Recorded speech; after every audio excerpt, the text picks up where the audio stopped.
So hello guys, আসসালামু আলাইকুম। আজকে যে ভিডিওটা নিয়ে আসছি সেটা হচ্ছে আমরা অনেকে চাই ইউটিউবে ভিডিও চাললে শর্ট ভিডিওর সাথে আমরা রিলেটেড ভিডিও দিতাম, কিন্তু আমরা পারি না।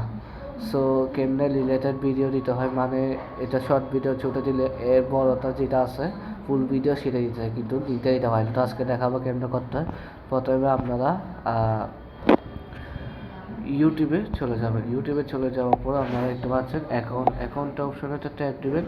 অ্যাকাউন্ট অপশনে ট্যাপ দেওয়ার পরে আমরা এখান থেকে একটু নিচে স্ক্রল করলাম, এখানে আমাদের অ্যাকাউন্টটিতে ক্লিক করলাম, এখানে ক্লিক করছে ওইটাতে ট্যাপ দিলাম। দেওয়ার পরে আমরা দেখতে পাচ্ছি শর্ট অপশনে ট্যাপ দেবেন। এটা ট্যাপ দেওয়ার পর মনে করেন এটাতে আমি থ্রি ডট আছে, থ্রি ডট অপশনে ট্যাপ দেবেন। হ্যাঁ, থ্রি ডট অপশনে ট্যাপ দেওয়া এডিট করে দেবেন, এডিট অপশনে ট্যাপ দেবেন। এডিটে ট্যাপ করার সাথে একটু মোড অপশনে ট্যাপ দিয়ে এভাবে রিলেটেড ভিডিও এই অপশনেটা ট্যাপ দেবেন। দেওয়ার পরে আপনার সাথে অনেক ভিডিও আসবে। এখন এর অরিজিনাল যে ভিডিওটা আছে সেই ভিডিওটা আমরা দিয়ে দিব। তো আমরা দেখতে পাচ্ছেন এখান থেকে আমার ভিডিওটা হচ্ছে এটাতে দিয়ে দিলে তাহলে এটা হচ্ছে সেভ পেয়ে যাবে। সেভ অপশনেটা ট্যাপ দেবেন। ট্যাপ দেওয়ার পরে এটা কিন্তু অটোমেটিকলি কী হয়ে যাবে, সেভ হয়ে যাবে। তো আজকে ভিডিওটি যতটুকু যদি ভালো হয় তাহলে সাবস্ক্রাইব, লাইক, শেয়ার করবো। আসসালামু আলাইকুম।